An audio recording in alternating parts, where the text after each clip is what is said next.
Hello, everybody. Welcome to Treasured Insights. My name is Ruth Barasa, and this channel is all about finding beautiful ways to go about life. Today's conversation is about going in circles, which basically means being in the same place for years without any change or any progress or being stagnant. Our text will be from John chapter 5, verse 1 to 9, which I will read. It says, after this, there was a feast of the Jews, and Jesus went up to Jerusalem. Now, there in Jerusalem, by the sheep gate, a pool in Aramaic called Bethsaida, which proved colonnades. In this lay a multitude, invalids, blind, lame, and paralyzed, waiting for the moving of the water. For an angel of the Lord went down at certain seasons into the pool and stirred the water. Whoever stepped in first after the stirring of the water was healed of whatever disease he had.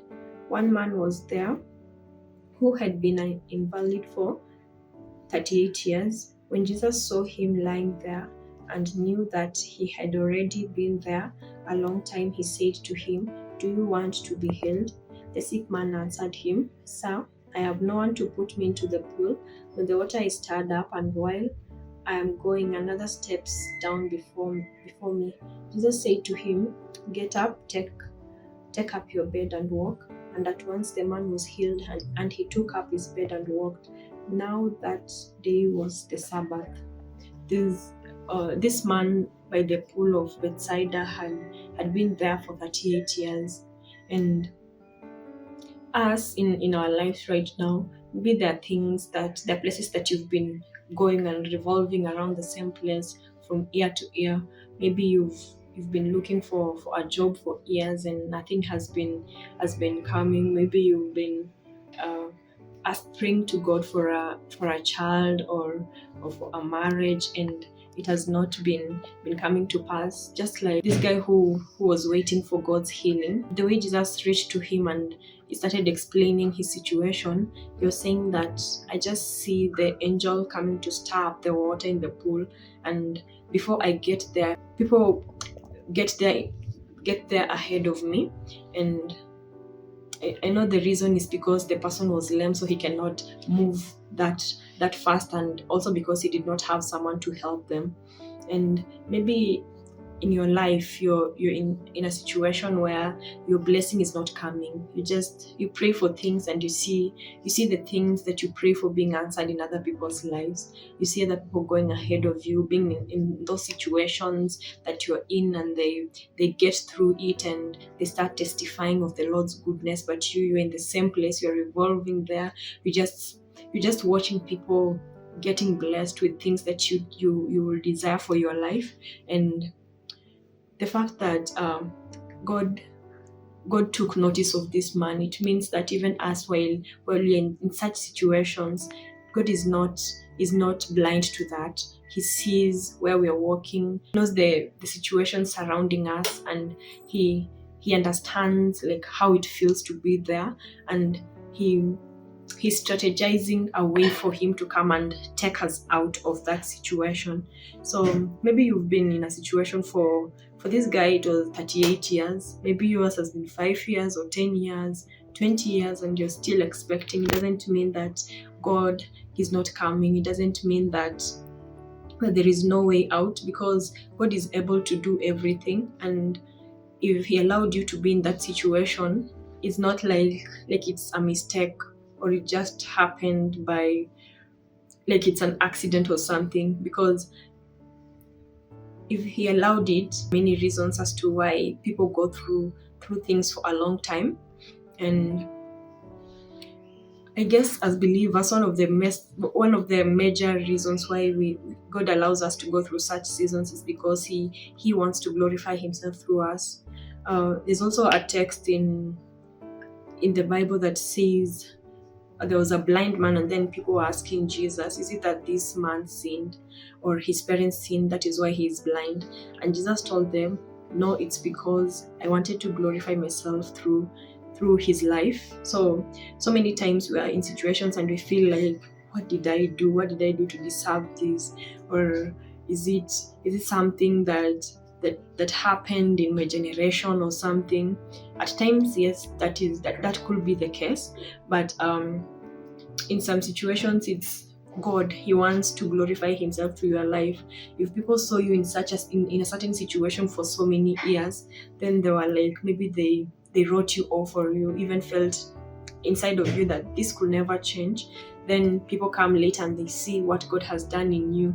They won't doubt the God that you serve. They will want to serve what the God you serve. They'll want to have what you have, and by that the glory and the honor will go back to God. And for me, I feel like it's such an honor for God to choose to glorify himself through your life.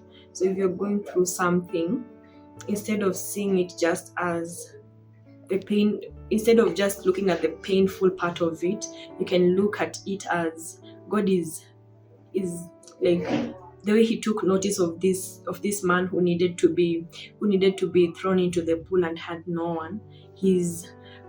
The fact that you're going through a hard time means that God is actively working in your life. He's thinking about you day and night. He's looking for a way to give you the strength, to make his grace sufficient for you every day as you go through that. Because it means that he's thinking of you. He cannot allow you to go through a process that will end up bringing glory to him, and at the same time he just forgets about you, because he also does not sleep or slumber. He is always watching over us. I'll take an example of the people that you love, maybe your family or your friends around you. When you know someone maybe your friend is sick in hospital, it will be so hard for you to get that person out of your mind, because you know they're in need of help. And if God knows that we need help, he's even closer than any other time.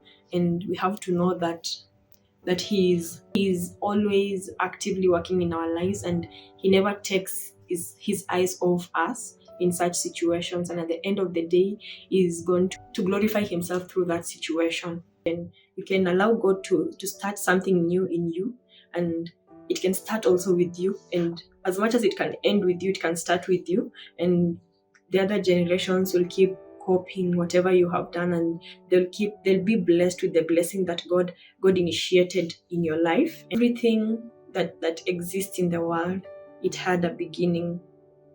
Someone had to go first in doing what they're doing, and that can be you. My encouragement is that God has not intended that we will stay in the same place, because there's also one of the letters of Paul is a place that he points out that you cannot continue just taking milk. It gets to a place where you have to take meat and everything. So God does not want us to stay in the same place.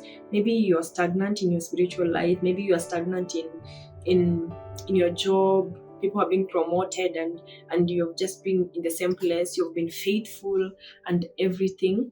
Just know that no matter where you are, even if you feel like you're in a good place, that is not, like, it's not God's intention for you to just stay in the same place, even if it's comfortable, even if it's paying back well. He intends to lift us from glory to glory as we continue moving on. God can never be done with us as long as we're in this world. He keeps advancing us to new places. He keeps giving us grace to do new things and more beautiful things. He keeps giving us the grace to be used in different and greater ways, to also influence the world around us. And just know that God is there in your situation. He sees where you're at. He knows where you're walking. He's not blind to your pain. He's not ignorant to your heart and everything. He can fix everything that you're going through as long as you give it to him, and as long as you walk in his will. So be blessed. See you in the next video.